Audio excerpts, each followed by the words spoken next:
नमस्कार, मैं हूं प्रवीण दुबे। जो भी पुराने लोग हैं, पुराने यानी उम्र में बड़े और उनका वास्ता सियासत से प्रत्यक्ष या अप्रत्यक्ष रहा है या वे सियासी खबरों से सरोकार रखते हैं, उन्हें याद होगा कि पहले मीडिया को मुद्दा विपक्ष देता था। वो प्रेस कॉन्फ्रेंस करता था, कागज निकालता था, आरोप लगाता था, कई बार सत्ता पक्ष को बुरी तरह से विवादित कर देता था। एमपी में ये चलन मैंने भी अपनी पत्रकारिता की शुरुआत में देखा है। इतने सालों से आप मध्य प्रदेश में रह रहे हैं, जरा याद करिए कि विपक्ष ने कितने ऐसे मामले तर्क और तथ्य के साथ जुटाए और उसे सार्वजनिक किया है।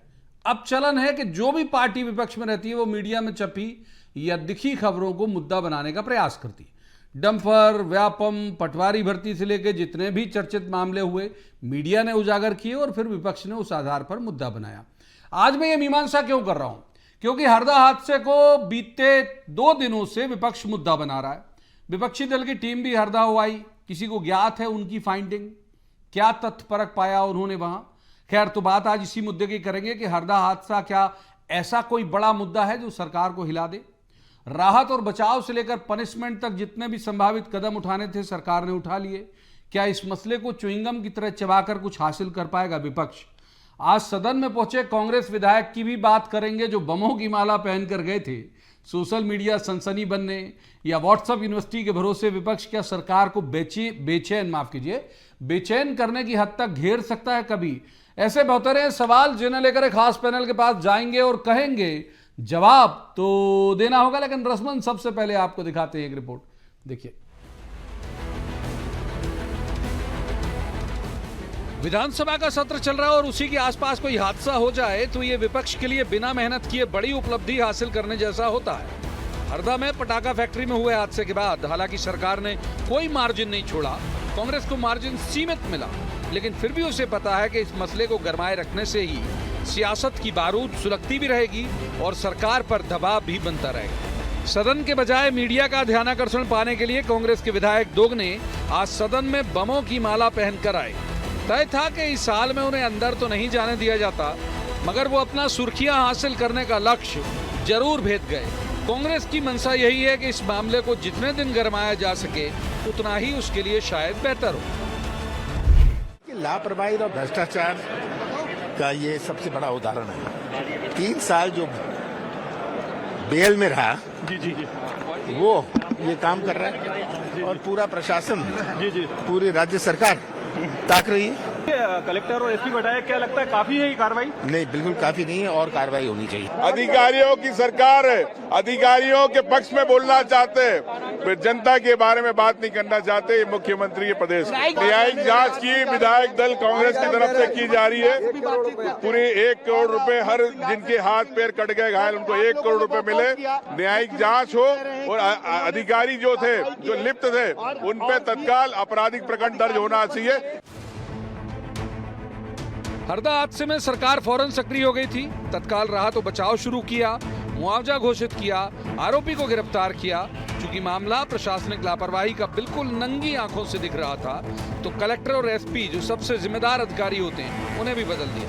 सरकार को पता है कि अब विपक्ष जो भी करेगा वो एक तरह का फॉलोअप ही होगा और फॉलोअप कभी भी जनता को बहुत ज्यादा अपील नहीं करती। सत्ता पक्ष भी जानता है कि विपक्ष हरदा मामले की च्युइंगम बहुत ज्यादा दिनों तक चबा नहीं पाएगा।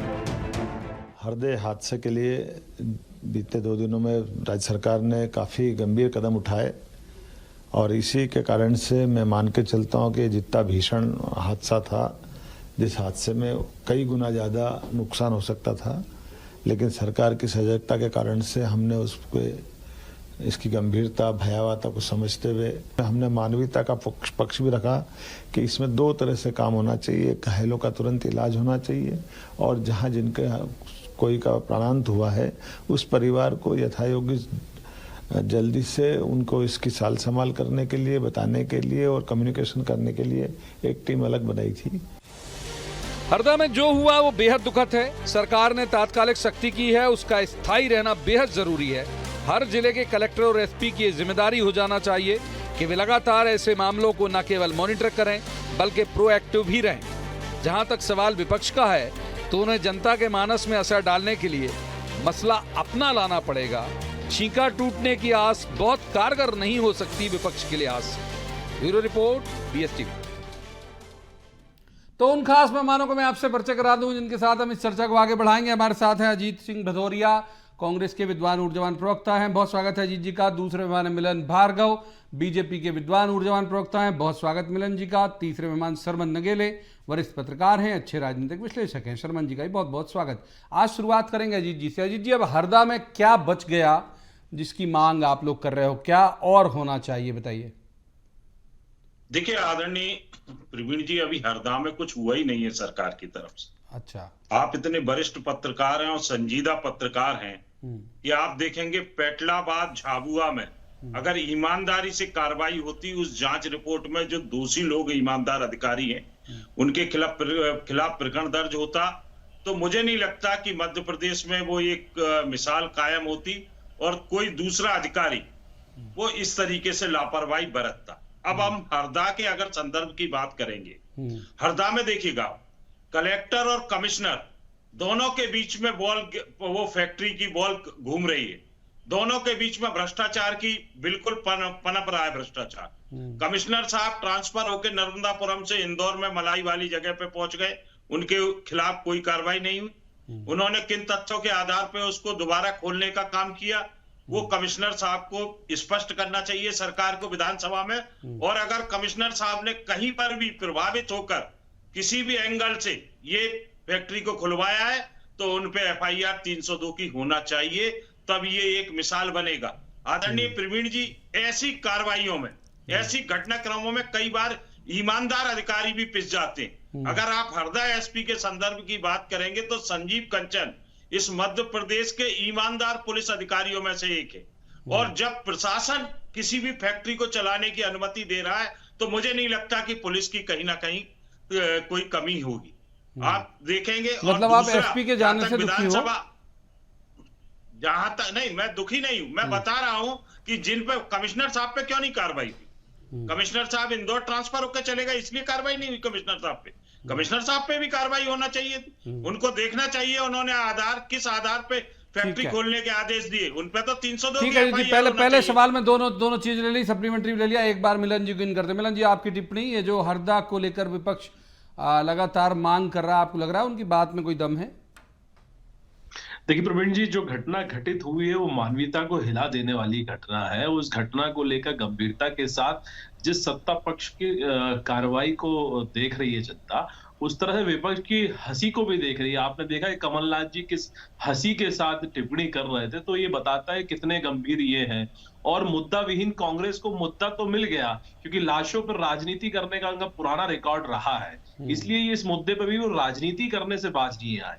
क्योंकि जिस मार्मिकता के साथ टीका टिप्पणी और सारगर्भित चर्चा होनी चाहिए सदन में, आचरण पूर्वक होनी चाहिए, लेकिन 2 दिन से वो आचरण दिखा नहीं। आप देखिए दोगने साहब जो उनके लोकल विधायक, स्थानीय विधायक हैं, उन्होंने भी विधानसभा में घुसने के साथ साथ जिस प्रकार से बारूद ले जाकर आगजनी की एक प्रयास किया असफल, वो भी असफल हुआ। और इसकी गंभीरता बताता है कि वो लाशों पर राजनीति, इससे सहमत हूं, बहुत फूहड़ प्रदर्शन था वो, इससे सहमत हूं बेशक। हाँ, बात पूरी करिए जी प्रवीण जी। ये मंतव्य उनका ये नहीं है कि उस पर कार्रवाई हो, जांच हो और जो दोषी हो, उनका मंतव्य स्पष्ट दिखा कि उनको तो सुर्खियां बटोरनी है, जबकि बहुत ही गैर जिम्मेदाराना उनका रवैया है। जबकि वो स्थानीय विधायक है, उनको तो बहुत संवेदनशील रहना चाहिए और उनको तो घायलों के साथ खड़े रहना चाहिए। घायलों के साथ खड़े। शरमन जी को इन कर लेते हैं, शरमन जी को अपना आचरण स्पष्ट कर दिया। ठीक है, शरमन जी को इन कर लेते हैं। शरमन जी, आप कैसे देखते हैं?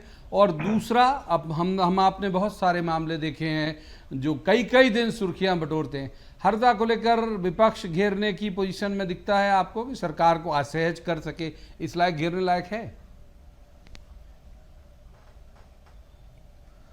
देखिए माननीय प्रवीण जी, हरदा की घटना को लेकर विपक्ष जो भी अपनी गतिविधि कर रहा है वो बहुत ज़्यादा दिनों तक ना टिक पाएगी, ना चल पाएगी, ना वो कोई बहुत बड़ा विषय बन पाएगा। विपक्ष ने जो आज मध्य प्रदेश विधानसभा में जो स्थगन प्रस्ताव के जो बिंदु रखे थे, उसमें यही था कि न्यायिक जांच आयोग बने और साथ में दोषियों पर कार्रवाई हो और लोगों को 1-1 करोड़ रुपए का मुआवजा मिले और नौकरी मिले। लेकिन विपक्ष ने कोई ऐसे एविडेंस या ऐसे कोई नई जानकारी नहीं दी जो कि पब्लिक डोमेन में नहीं हो। ये दूसरा मेरा ये कहना है कि देखिए विपक्ष जो भी एक्टिविटी कर रहा है वो कोई बहुत अच्छी और बहुत प्रभावी एक्टिविटी नहीं है। हरदा की घटना बहुत ही हृदय विदारक घटना है, ये मानवीय पहलू है और इसमें कोई दल विशेष इसके लिए कोई उत्तरदायित्व नहीं होता। ये समाज के लोग जो है ना जिस तरह से लोगों को प्रमोट करते हैं उस पर भी ध्यान देना चाहिए, क्योंकि हरदा में ये फैक्ट्री इतने दिनों से कैसे चल रही थी, क्यों चल रही थी, किनके संरक्षण में चल रही थी। और देखिए जो विपक्ष ने जो आज भी जो हाउस में जो विपक्ष का आचरण रहा है वो ठीक है कि विपक्ष अपना एक काम कर रहा है, लेकिन वो बहुत ज़्यादा सुर्खियां बटोरेगा ऐसी मेरे को इसकी संभावना नहीं लग रही। उसी तरफ आप ये देखिए कि मध्य प्रदेश के मुख्यमंत्री डॉक्टर मोहन यादव जी ने जब विधानसभा में अपना रिप्लाई दिया स्थगन प्रस्ताव पर, तो उन्होंने कहा कि देखिए कैबिनेट की बैठक चल रही थी, जैसे ही मेरे को जानकारी लगी कैबिनेट की बैठक हमने रोकी, तुरंत हमने राव उदय प्रताप सिंह को वहां भेजा, साथ में हमने 3 अधिकारियों को भेजा, एसीएस एक अजीत केसरी को भेजा और हमने पूरी की पूरी एक रणनीति के तहत पूरा लोगों को तत्काल राहत मिले, तत्काल सारा काम हो और पूरा का पूरा जो वहां पर घटना हुई है उस पर कंट्रोल करें। तो एक बार अजीत जी को इनका लगता है जी एक बात सही है, देखिए जो ब्लेम करने वाली बात आपके पास होनी चाहिए थी या जो इस चीज़ पे आप मुद्दा बना सकते थे, साहब फायर ब्रिगेड समय पे पहुंचती तो कैजुअलिटी नहीं होती, वो पहुंच गई, ग्रीन कॉरिडोर बना दिया गया, कंपनसेशन अनाउंस कर दिया गया, उसे अरेस्ट कर लिया, जांच कमेटी बिठा दी बहुत सीनियर ऑफिसर्स के साथ में, और उसके अलावा एसपी कलेक्टर हट गए। दूसरा मैं कह रहा हूं, मैं सहमत हूं, मैं आज एजेंडा हमने इसीलिए चुना कि जो आपका स्थगन प्रस्ताव जो जिक्र किया शर्मन जी ने, मैंने भी उसे देखा था, उसमें कोई फाइंडिंग आपकी, भाई आपकी टीम गई थी ना, लाती 5 कागज के, सर ये कागज है देखिए, ये छिपा रही है सरकार, तो एक सतही विरोध नहीं दिखता आपको इस पूरे मसले में? देखिए आदरणीय प्रवीण जी, आप लोग स्वतंत्र हैं, कलमबीर हैं, आप एनालिसिस करने के लिए स्वतंत्र हैं।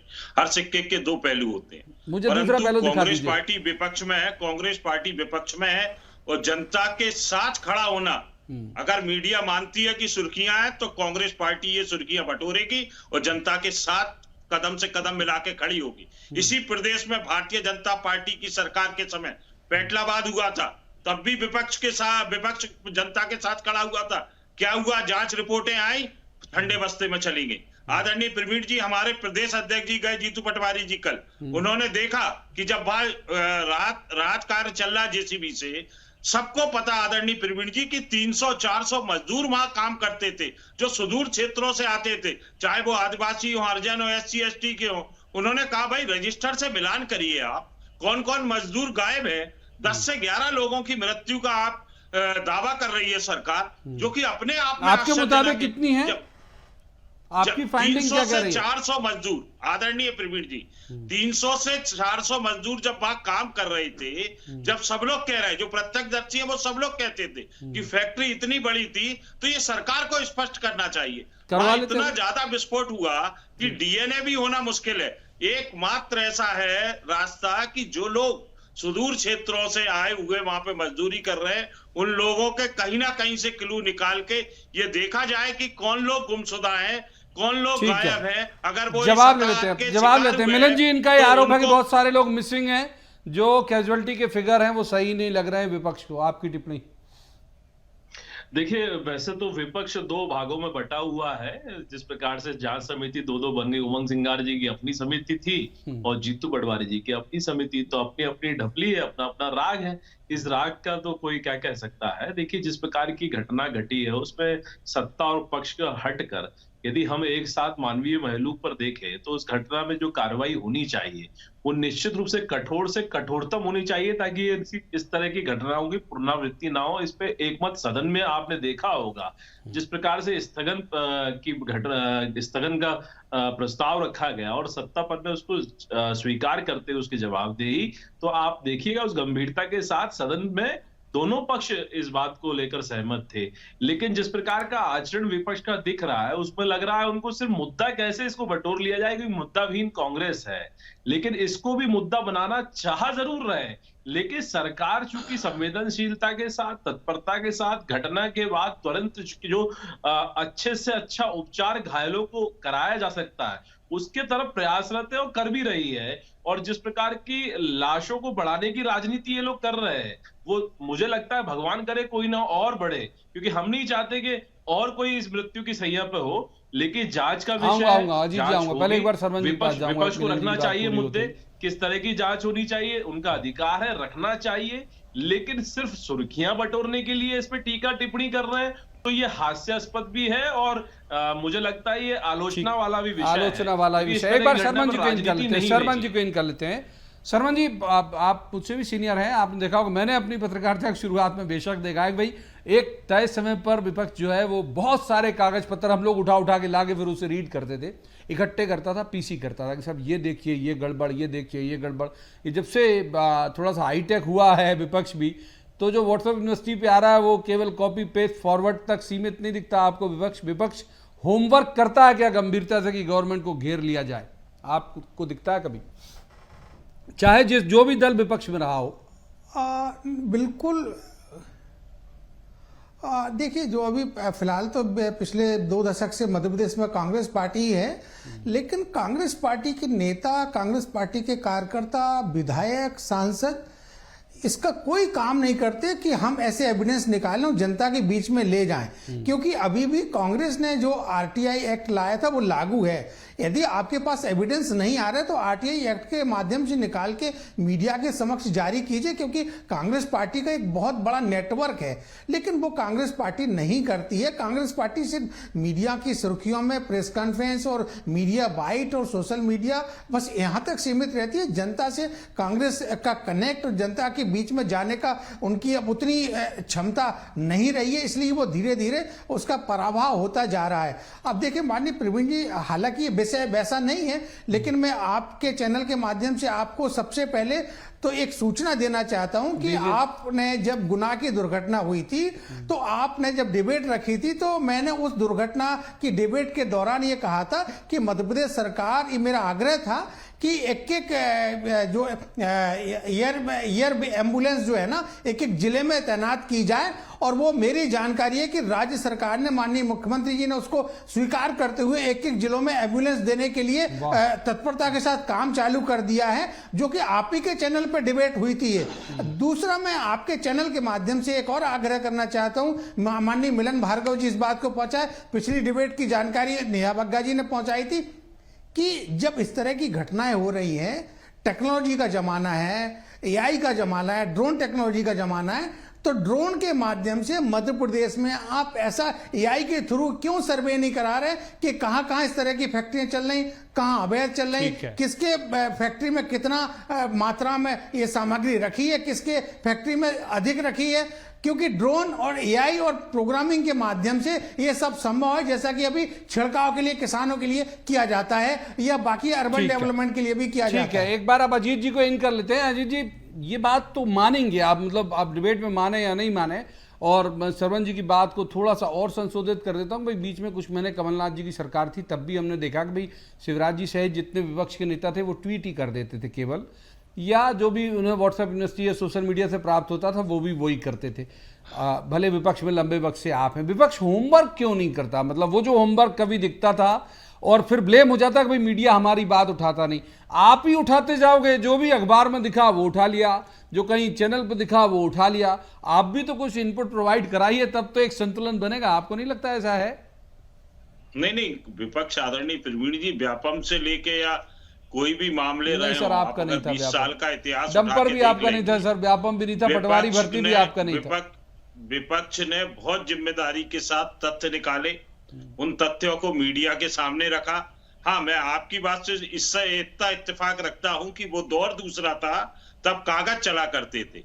आजकल आप लोगों का भी नेटवर्क बहुत मजबूत हो गया है, गांव गांव तक हो गया है, हर चीज में हो गया है। और जो टेक्नोलॉजी राजीव गांधी जी ने इस देश को दी है, जो टेक्नोलॉजी वास्तव में वास्तविक टेक्नोलॉजी राजीव गांधी जी ने दी है, जिसके माध्यम से हम और आप बैठ के चर्चा कर रहे हैं। मैं ग्वालियर बैठा हूं, सब लोग अलग अलग जगहों पे बैठे हैं, परंतु एक स्क्रीन पे आ रहे हैं। ये राजीव जी की देन है। उस टेक्नोलॉजी के सहारे हम और आप सब लोग हाईटेक हो चुके। कोई सी भी चीज आज 1 मिनट के अंदर स्क्रीन पे आ जाती है, चाहे वो प्रदेश की स्क्रीन हो, मीडिया की या देश की स्क्रीन हो। तो इसलिए आप लोगों का नेटवर्क फास्ट हुआ। परंतु मैं सरकार के लिए एक बात आदरणीय प्रवीण जी कहना चाहूंगा कि सरकार कह रही है कि मुद्दे नहीं है। अरे शुतुरमुर्ग की तरह सर मत नीचे उसमें समुद्र में या रेत में घुसाओ। आप देखो जाके पीएससी के बाहर बेरोजगार छात्र छात्राएं परीक्षा की डेट बढ़ाने के लिए आप जवाब लेते हैं, थोड़ा फिसल रहा है वक्त हाथ से, जवाब किस तरीके से आंदोलन कर रहे हैं। ठीक है मिलन जी का, आप लोग खुद ही नहीं देखना चाहते, क्योंकि मिलन जी आप लोग खुद ही नहीं देखना चाहते। एक लाइन पकड़ लेता हूं इनकी मैं, आप लोग खुद ही नहीं देखना चाहते, वो आपको भी लग रहा है कि हाँ भाई ठीक है विपक्ष, हम मिनिमम रिस्क अफोर्ड करने में क्या बुराई है, विपक्ष को मिनिमम रिस्क मान रहे हो आप लोग, तो फिर मगन रहते हो, ये कहना है। देखिए प्रवीण जी, जिस मुखरता और प्रखरता के साथ आप विषय उठाते हैं, हम निरंतर पाठक के नाते उसको पढ़ते भी हैं और एक राजनीतिक कार्यकर्ता होने के नाते उसको समझते भी हैं और विचार करते हैं। ये कांग्रेस की कमजोरी यही है, वो कांग्रेस ना नब्ज समझ पा रही, ना जनता के बीच उसका संपर्क बचा है। जिस प्रकार से एक परिवार में बंधी हुई बंधुआ पार्टी की तरह जिस प्रकार का व्यवहार इनका हो गया है, ये राहुल गांधी जी को बार बार लॉन्च कर रहे हैं लेकिन लॉन्च हो नहीं पा रहे हैं। उसी प्रकार कांग्रेस पार्टी विचार नहीं कर पा रही कि जमीन से वो क्यों कोसों दूर हो गई, जनता के बीच रह के मुद्दे क्यों नहीं उठा पा रही, क्योंकि ये एसी कमरे में बैठ के राजनीति करना और सत्ता में भागीदारी होने पर 4000 किलोमीटर की पदयात्रा इस देश में। अजीत जी आप बोल रहे थे तो वो मौन थे, मेरी जिम्मेदारी है कि भाई शोर में ना तब्दील हो। मिलन जी बात पूरी करिए, फिर सरमन जी के पास। देखिए विपक्ष में रह के विपक्ष का क्या आचरण होना चाहिए, कैसा व्यवहार होना चाहिए, इसको वो स्वीकार भी नहीं कर पा रहे। इसका भी ठीक रहा, वो ईवीएम के साथ साथ मीडिया पर भी फोड़ देते हैं कि साहब मीडिया हमारा विषय नहीं दिखा रहा। जब आप राजनीति नहीं करेंगे, जमीनी हकीकत से कोसों दूर रहेंगे, तो मीडिया क्या खाद दिखाएगा साहब। आप इसको स्वीकार तो करिए कि आप राजनीति नहीं कर पा रहे, आप मुद्दे नहीं उठा पा रहे, जनता के बीच काम नहीं कर पा रहे। आपके कार्यालय में पीसीसी दफ्तर में 5 बजते नहीं ताला लग जाता है, कई दिन तो दरवाजे खुलते नहीं है। ये भी मीडिया एक बार शर्मन जी पे इन कर लेते हैं। शर्मन जी एक और बात जो हम कहें कि लोगों की मानसिकता की, जिसको स्वीकार नहीं कर पा रहे हैं शर्मन जी, लोगों की मानसिकता की हम एक बात कहें कि एक वक्त होता था, हम आप सबने देखा कि विधानसभा से अगर कोई चिट्ठी गई और उसमें विधानसभा तत्काल जैसी लिखा जिले में गया तो एक हड़कंप मच जाता था, डीएम बुलाता था संबंधित सेक्शन को कि बिल्कुल तत्काल ये समय सीमा में जवाब देना। विधानसभा में उठा मामला, लोग उम्मीद पाल लेते थे कि विधानसभा में उठा मामला इसका मतलब उनका हल हो जाएगा अगर आम आदमी से जुड़ा विषय है। आजकल वैसी गंभीरता आपको पब्लिक में भी लगती है कि भाई कोई इम्पैक्ट छोड़ते होंगे कि अगर कांग्रेस एजेंडा बना भी रही है तो क्या लोगों के मानस में पेबस्त होता होगा ये?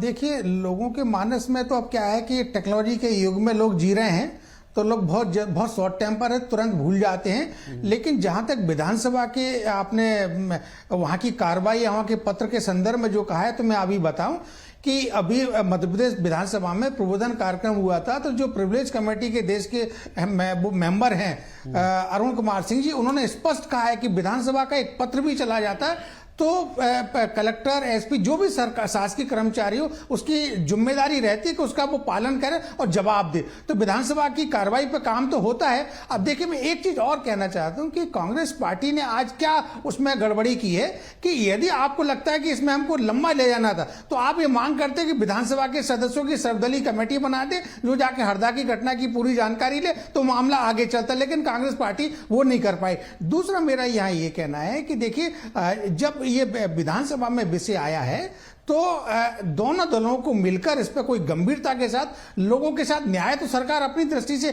कर रही है, लेकिन उस पर उनको एक चिंता जाहिर करना चाहिए थी। अब तीसरा मेरा ये कहना कि दोनों के पास सकता था कि भाई आप एक पूरे राज्य, बोलिए जल्दी से, आप पूरे एक राज्य में सर्वे कराइए, जो पुरानी जो एक राज्य में सर्वे कराइए, जो पॉलिसी थी उसमें चेंज कीजिए और विपक्ष के लोगों को उसमें शामिल कीजिए और नई एक नीति। अजीत जी क्लोजिंग रिमार्क आपका, और एक छोटा सा मैं ऐड ऑन कर देता हूं अजीत जी कि आपके नेता प्रतिपक्ष ने कहा कि अधिकारियों की सरकार है, और यही अभी आपने डिबेट में कहा कि साहब वो एसपी को गलत हटा दिया। मन अगर ये हटा देते हैं, अभी तक तो मोहन यादव वैसे ऐसे कहीं से परिलक्षित नहीं हुआ कि अधिकारियों के दम पे चल रहे हैं, बल्कि अधिकारियों को तो निपटा ही रहे हैं, वो नाप ही रहे हैं लगातार। देखिए, दो नेता प्रतिपक्ष का कहने का अभिप्राय आप समझिए। आपने खुद अभी को प्रश्न किया कि आज विधानसभा के पत्र की कोई अहमियत नहीं बची। कोई भी जब प्रश्न कोई भी विधायक चाहे सत्ता पक्ष का विपक्ष का उठाता है, पूरी सरकार उसको बचाने को लग जाती है। अनेकों प्रश्न ऐसे हैं जिनमें गलत है अधिकारी, गलत कार्रवाई कर रहे हैं, परंतु अगर जवाब के लिए आता है जिले में, अधिकारी उस पर लीपापोती करके बिल्कुल कि साफ स्वच्छ है भाई, इससे बड़ा सदाचारी कोई नहीं, हरिश्चंद्र, उसको भेज दिया जाता है। माननीय मंत्री जी अगर आ गया पटल पे तो उसको एज इट इज पढ़ के सुना देते, नहीं लेकिन जवाब पहुंच जाता है, विधायक जी घूमते रहे वो जवाब उठा के। और मैं आदरणीय शर्मन जी की बात को बता दूं, अरे विलम्ब हो जाएगा सर, और विस्तार में मिलन जी का एक क्लोजिंग ले लेते हैं, बिल्कुल फिसल रहा है वक्त हाथ से। मिलन जी एक क्लोजिंग रिमार्क आपका, ये कह रहे हैं कि गंभीरता से जवाब नहीं आते हैं सदन में, इसीलिए उन तक एजेंडे पहुंच नहीं पा रहे हैं ज्यादा आपको घेरने के लिए।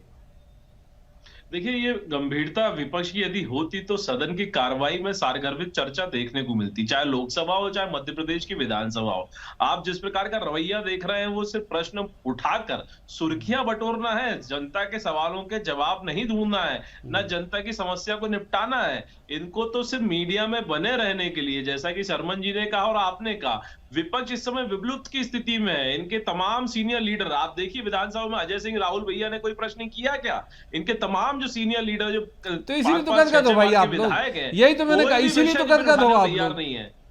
और ये जिस प्रकार की राजनीति कर रहे हैं उसकी स्वीकारता इसीलिए नहीं हो रही क्योंकि सारगर्भित चर्चा ये करना का उनका मंतव्य नहीं है, और ना ही सदन में कर रहे हैं ना सदन के बाहर कर रहे हैं। सिर्फ राजनीति करना सत्ता को पाने के लिए, क्योंकि सत्ता पाकर से भ्रष्टाचार करना, अपनी जेबें भरना और विपक्ष में रहकर झूठ और एक शर्मन जी से जल्दी से क्लोजिंग ले लेते हैं। शर्मन जी का भी क्लोजिंग ले। शर्मन जी, क्या लो स्कोरिंग मैच खेल रही बीजेपी कि जैसे हम देख रहे हैं कि अगर विपक्ष बड़ा टारगेट दे नहीं पा रहा, छोटा मैच है और इनका खेलने वाले बहुत हैं बीजेपी वाले के, तो ये ठीक ठीक बना लेते हैं और ऐसे लग रहा है कि हाँ जीतते जा रहे हैं हर मैच, क्योंकि कमजोर विपक्ष भी है अगर उनकी लगातार जीत की वजह के पीछे। माफ कीजिए शर्मन जी। देखिए, आज ही मेरी एक विधायक से बात हुई जिन्होंने कहा, जो अभी महाकौशल में अच्छा सक्रिय हैं और लोगों को कांग्रेस पार्टी से अपने दल में शामिल करा रहे हैं बीजेपी में, उनका भी कहना है कि अब हम लोग क्या करें, हम चाहते विपक्ष बहुत तगड़ा बहुत मजबूत रहे लेकिन छोड़ रहे हैं वहां से लोग। तो कांग्रेस पार्टी को बहुत चिंतन मनन आत्म चिंतन और रिव्यू करना चाहिए कि आखिर हमारे दल को, और भाई माननीय राहुल गांधी जी तो बहुत मेहनत कर रहे हैं, लेकिन क्या राज्य में मध्य प्रदेश में उस तरह का काम कोई कांग्रेस पार्टी का लीडर कर रहा क्या? ठीक है, माफ कीजिए, वक्त इतनी चर्चा की इजाजत देता है। बहुत बहुत शुक्रिया तीनों मेहमानों का इस चर्चा में शामिल होने के लिए। लेकिन ये बात सही है कि एक दौर था कभी जब विधानसभा का कोई कागज जाता था तो हड़कंप समझ जाता था, लेकिन अब के दौर में जो है वो चीजें बदली हैं और विपक्ष भी उस तरह से उतनी मेहनत नहीं कर रहा कि वो कोई मुश्किल पैदा कर सके। और वैसे भी अब हरदा वाले मामले में जैसे मैंने कहा कि अब बहुत ज़्यादा कुछ ऐसा दिखता नहीं है कि जिसको लेके सरकार को घेरा जाए, और जानती है जो सत्ता पक्ष वो बेहतर जानता है कि वो बहुत कंफर्टेबल पोजीशन में है, होगा उसका बहुत ज़्यादा कुछ नहीं। तो आज की इस चर्चा में इतना ही, कल किसी खास मसले पर खास पैनल के साथ बैठकर कहेंगे जवाब तो देना होगा। आप देखते रहिए BSTV।